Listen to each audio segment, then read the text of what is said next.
ఈరోజు పాలేటి కృష్ణవేణి వచ్చిండా scientist YSR Congress party social media activist Hyderabad నాగోల్లో అరెస్ట్ చేసి మనం ఎవరికి ఏం ద్రోహం చేశాం, మనకి మాత్రమే ఎందుకు ఇలా జరుగుతుంది? 17వ తారీఖున గురజాల కోర్టులో హాజరుపరిచారు. అంతా బాగానే ఉంది. ఆమె చేసిన నేరం ఏంటంటే సోషల్ మీడియా ప్లాట్ఫామ్ మీద, అంటే ముఖ్యంగా ట్విట్టర్లో కొన్ని పోస్టులు చేసింది. ఇట్ట తయారయ్యేనే మీరంతా ఏ ఊరు మీది, ఇంతమంది దగ్గర మీరు బ్యాచ్? దానిలో ప్రధానమైంది మాజీ ఉపరాష్ట్రపతి వెంకయ్యనాయుడు గారి ఇంట్లో ఒక ఫంక్షన్ సందర్భంగా ఏం జరిగింది? కొంతమందికి ఆకుల్లోనూ కొంతమందికి వెండి కాంచాల్లోనూ పెట్టారు. మీరు ఏం చేసిన వెరైటీ అనండి. ఇది సరైనటువంటి విధానం కాదు అనేది ఆ ట్వీట్ సారాంశం. ఎవడు అడిగాడ్రా నిన్ను? ఎవడు అడిగాడ్రా? లోపలికి వెళ్ళినప్పుడు అర్థమైంది ఏంటంటే మేము పాపం బావురుమని ఏడ్ చేసింది. మీకేం కావాలన్నా ఇస్తాను, ప్లీజ్ సూరి గారు, ప్లీజ్. ఓకే, ఊరుకోవే, ఊరుకో, నేనున్నాను కదా, నేనేదో సాల్వ్ చేస్తాను. నువ్వు ఏడుస్తుంటే నాకు ఏడుపు వస్తుంది. ఏడ్చి ఆమె చెప్పిన మాటలు వింటే మాకు కూడా కళ్ళ నీళ్ల పర్యంతం అయ్యాం. అమ్మాయి చేసేవన్నీ దేవుని పూజలు, దూరేవని గబ్బు గుడిసెలని. 3 గంటల తర్వాత కూడా భోజనం పెట్టలేదు, మంచినీళ్ళు ఇవ్వలేదు. ఎంత ఘోరం జరిగిపోయిందిరా. బాధ్యత పోలీస్ అధికారులకు ఉండదా? ఎంత దారుణం ఇది. బాధపడకండి, అర్థమైన ఎదవలి చూసుకోవడానికి 7 గంటల ఉన్నాడు.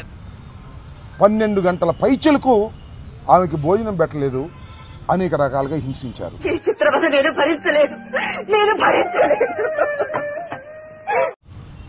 హింసించడం అంటే కొట్టారా అని అడిగాం, కొట్టలేదు. నువ్వు ఆ మాటలు చెప్పొచ్చో చెప్పకూడదో కూడా నాకు తెలియదు. ఎందుకు? ఎక్కడ పడితే అక్కడ పడుకునేదానివి. ఏమిటండి మీరు మాట్లాడేది? నీకు పెద్ద పెద్దోళ్ళు వస్తారా? ఎవడు రాడివాళ్ళ? ఏ ప్లేటర్ రాడివాళ్ళ? ఒక్క మగోడు లేడా?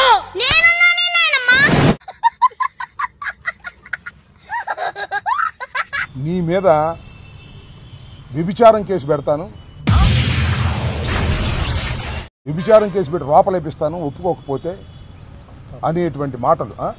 అరే నిజం చెప్పురా, నీ ముఖం చూస్తుంటే నాకేదో తేడా కొడుతుంది. భర్త పిల్లల్ని కూడా కేసుల్లో ఇరికిస్తాను, జాగ్రత్త, గంజాయి కేసు పెడతాను. వాడు అడగకుండా మీరు ఎందుకండి సలహా ఇవ్వడం? అడగకుండా ఇచ్చేదాన్ని సలహా అంటారు, కెలుక్కుంటే వచ్చేదాన్నే వాసన అంటారు. అంతేకాదు ఇంకా చాలా మాట్లాడినాడు. ఎవడొస్తాడు ఇప్పుడు? మహేష్ వచ్చి బొచ్చు బిగుతాడా? జగన్మోహన్ రెడ్డి బొచ్చు బిగుతాడా? ఇప్పుడు నువ్వు ఏమన్నా? జగన్మోహన్ రెడ్డి బొచ్చు బిగుతాడా? బతుకు జడ ప్రతి బచ్చగాడు బెదిరించుడే. These are the words used by the Circle Inspector of Police పగల చూస్తే పగలే కల్లో కొత్తావు. ఇంగ్లీష్ మాట్లాడడం అసలు సూట్ అవ్వలేదురా. దాచేపల్లి. ఆమె చెప్పిన మాటలు మేము కల్పించినవి కావు. ఇంకా చాలా చాలా మాటలు మాట్లాడాడు. తమ్ముడు, నీకేదో కిరికిరి పంచేది పెట్టాను సార్ కోరుకున్నట్టున్నది. అదేం జరగదు, నువ్వు దురాశ పడకు, ఊకోయిక. ప్లేటర్లు ఏమైనా గొప్పలు అనుకుంటున్నారా? ప్లేటర్లు ఏమైనా వదిలించడానికి వస్తారా? మా కాళ్ళు పట్టుకుని బతికినాడాలి అనే మాట ఒకటి. ఎన్ని ఎన్ని ఎన్ని ఎన్ని ఎన్ని ఎన్ని దారుణాలు సార్. ఇవాళ నేను కన్ను మూసుకుని బయటకు వెళ్తే రషీదు నరికేస్తారు నిన్ను. ఇక్కడ జాగ్రత్త, ఏమనుకుంటున్నావేమో అన్నా. కూసేగాడిది వచ్చి మేసేగాడిదని సెడదే సార్, అదే సెడగొట్టిందని. ఏంటిది? ఎక్కడున్నాం మనం? ఒక ఆటవిక సమాజంలో ఉన్నావా, లేక ఒక చట్టబద్ధమైన సమాజంలో ఉన్నావా అని అడుగుతా ఉన్నాను నేను ఇవాళ. చెప్పేటివన్నీ శ్రీరంగ నీతులు, చేసేటివన్నీ దొమ్మల గుడిసెల్లోకి దూరడం. ఒక పోలీస్ సిఐ ఇంత దౌర్జన్యంగా, ఇంత అన్యాయంగా ఒక ఆడకూతుర్ని తప్పు చేసిందా, రైట్ చేసిందా చట్టం తెలుస్తుంది. ఇతను కాదుగా. ఓ అరుస్తున్నాడు భయ్యేడు, ఎదురు మాట్లాడుతున్నారు. నీకు బాగా మదం ఎక్కిందిరా గోవర్ధన. సిఐ కాదుగా, పోలీసులు కాదుగా, కోర్టు కదా తేల్చేది. మీరు కేసు పెట్టారు, సోషల్ మీడియా కేసు తీసుకొచ్చారు, ఒక సంఘ విద్రోహ శక్తిలాగా మీరు పట్టుకొచ్చారు. కరెక్ట్, ఇది కరెక్ట్ గా చెప్పావయ్యా. రిమాండ్ చేయించారు.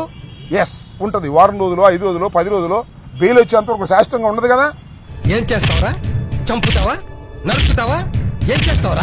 ఈ 24 గంటల్లో ఒక మహిళని ఇంత దారుణంగా హింసించినటువంటి సంఘటన ఈ మధ్యకాలంలో ఎక్కడా లేదు.